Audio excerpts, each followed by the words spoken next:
मजबूरियां कैसे बताऊं पिया आज तुझे। বাংলা ভাষা পড়তে ও লিখতে সমস্যা হতো তাঁর, তবুও বাংলা গানের জগতেই কিছু কালজয়ী গানে নিজের কণ্ঠ দিয়েছেন। তিনি সঙ্গীত পরিচালক ও গীতিকার সলিল চৌধুরীর দ্বিতীয় স্ত্রী সবিতা চৌধুরী। সলিলবাবুর অনুরোধেই তাঁর প্রথম গান গাওয়া। জানব সবিতা চৌধুরীর কথা, তাই ভিডিওটি শেষ পর্যন্ত দেখার অনুরোধ রইল। 1945 সালের 13ই জুন জন্ম হয় তাঁর। প্রথমে ভারতীয় গণনাট্য সংঘের সদস্য ছিলেন তিনি। পরে বোম্বে ইউথ স্কয়ারে গান গাইতে এসে আলাপ হয় সলিল চৌধুরীর সঙ্গে। সেখান থেকেই প্রেম এবং তারপর বিয়ে।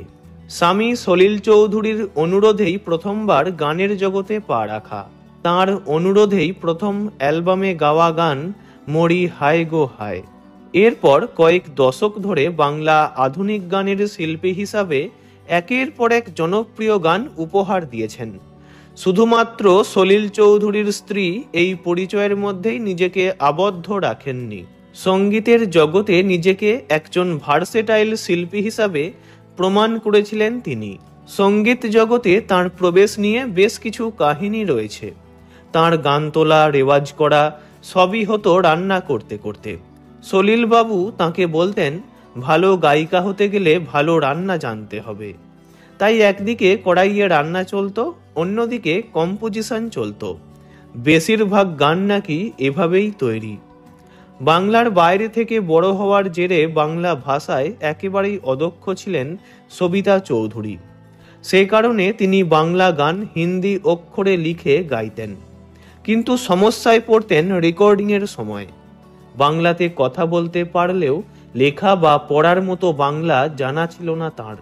স্ত্রীর এমন অবস্থা দেখে সলিল চৌধুরী নিজেই তাকে বাংলা শিখিয়েছিলেন। সবিতা চৌধুরীর হিট গানগুলির মধ্যে ও বউ কথা কও বলে পাখি, সুরের এই ঝড়ঝড় ঝর্ণা, বিশ্বপিতা তুমি হে প্রভু, নাম শকুন্তলা তার, শুধু তোমারই জন্য সুর তাল আর গান বেঁধেছি ইত্যাদি উল্লেখযোগ্য। সলিলবাবু ও সবিতা দেবীর 4 সন্তান, অন্তরা, সঞ্চারী, সুকান্ত এবং সঞ্জয়। নিজের ছেলে মেয়েদেরও গানের জগতে নিয়ে এসেছেন তাঁরা।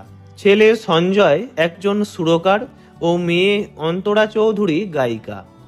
শেষ জীবনে দীর্ঘদিন ক্যান্সারে আক্রান্ত ছিলেন সবিতা চৌধুরী। ক্যান্সারের যন্ত্রণার সাথে বহুদিন লড়াই করেছেন। ফুসফুসের পর থাইরয়েডেও ক্যান্সার ধরা পড়ে। দীর্ঘ রোগভোগের পর 28 জুন 2017 সালে 72 বছর বয়সে রাত 2টো নাগাদ তাঁর প্রয়াণ ঘটে। সবিতা দেবীর গুণমুগ্ধদের মতে কোথাও যেন নিজেকে সীমাবদ্ধ করে রেখেছিলেন তিনি।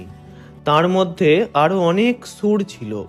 ভারতীয় সঙ্গীত জগৎকে আরও অনেক কিছু দেওয়া বাকি ছিল তাঁর। এই ভিডিও দ্বারা ওনাকে জানাই আন্তরিক শ্রদ্ধা। ভিডিওটি ভালো লাগলে লাইক করবেন, অন্য কারোর বিষয়ে জানতে কমেন্ট করবেন, আর এমনই সব ভিডিও পেতে চ্যানেলটি অবশ্যই সাবস্ক্রাইব করবেন। ধন্যবাদ।